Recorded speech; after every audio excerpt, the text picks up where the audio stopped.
Israel के खिलाफ उतरा भारत। इजराइल के साथ ये क्या किया? फिलिस्तीन के लिए उठाया कदम। यूनाइटेड नेशन में खूब सुनाया। यूनाइटेड नेशन में भारत ने अब जो है वो इजराइल और फिलिस्तीन मुद्दे पर ऐसा बयान दे दिया है जिसे इजराइल के लिए एक बड़े झटके के रूप में देखा जा रहा है।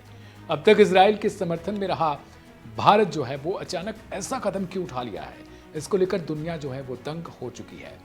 एक और प्रधानमंत्री नरेंद्र मोदी जहां नेतन्याहू को लेकर खुलकर बोलते हैं, तो दूसरी तरफ नेतन्याहू भी प्रधानमंत्री को लेकर बोलते हुए साफ साफ नजर आते रहते हैं।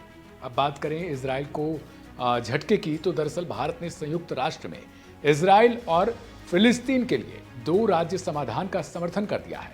इस संयुक्त राष्ट्र की एक बैठक में भारत की स्थायी प्रतिनिधि रुचिरा काम्बोज ने कहा है कि इस पूरे मामले में भारत 2 राज्य समाधान का समर्थन करने के लिए प्रतिबद्ध है, ताकि फिलिस्तीन के जो लोग हैं वो सुरक्षित सीमा के भीतर एक स्वतंत्र देश में रह सकेंगे।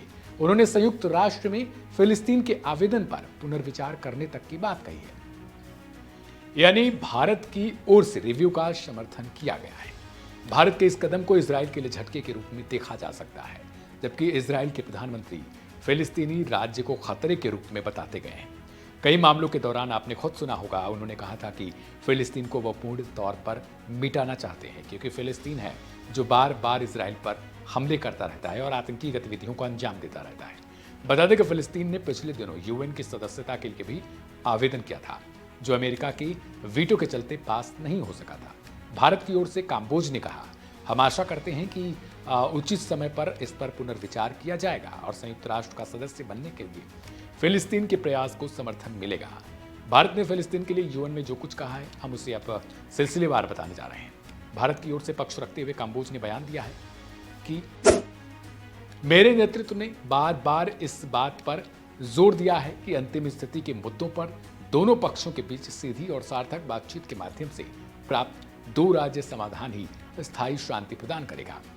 उन्होंने आगे कहा कि भारत 2 राज्य समाधान का समर्थन करने के लिए प्रतिबद्ध है, जहां फिलिस्तीनी लोग इजराइल की सुरक्षा जरूरतों को ध्यान में रखते हुए सुरक्षित सीमाओं के भीतर एक स्वतंत्र देश में स्वतंत्र रूप से रह सके। एक स्थायी समाधान पर पहुंचने के लिए हम सभी पक्षों से आग्रह करते हैं कि वे सुरक्षित सीमाओं के भीतर एक स्वतंत्र देश के रूप में स्वतंत्र रूप से रह सकें। शीघ्र ही सीधी शांति वार्ता फिर से शुरू करने के लिए अनुकूल परिस्थितियों को बढ़ावा दें। तो ये था भारत की ओर से इजराइल के लिए जो झटका माना जा रहा है, ये वो बयान है पूरा, जिसके बाद से ये समझा जा रहा है कि अचानक से भारत ने यू टर्न क्यों लिया है। आपको बता दें कि पहला मामला नहीं है जब भारत इजराइल के खिलाफ बोलने पर मजबूर हुआ हो, क्योंकि भारत सीधा से कहता है कि हम शांति और संवाद चाहते हैं, ताकि जिसके रास्ते एक तो भारत आतंकवाद को भी खत्म करना चाहता है, आतंकवाद के खिलाफ भारत हमेशा रहता है, हमास को भी सुनाया है उसने हालांकि यूएन में, लेकिन दूसरी तरफ भारत हमेशा कहता है कि हम नागरिकों की सुरक्षा के लिए भी प्रतिबद्ध हैं, यानी किसी की मानवता भी खत्म न हो। इजराइल को भी इस बात पर जोर देना चाहिए। फिलहाल आपको कैसा लगा भारत का ये रिएक्शन, उसको लिए आप कमेंट बॉक्स के जरिए आप अपना विचार जो है वो हम तक रख सकते हैं। मैं था आपके साथ दिव्यांशु और आप देख रहे थे वन इंडिया हिंदी। हाँ, खबरों से, लेटेस्ट खबरों से जुड़े रहने के लिए आपको वन इंडिया हिंदी को सब्सक्राइब करना पड़ेगा।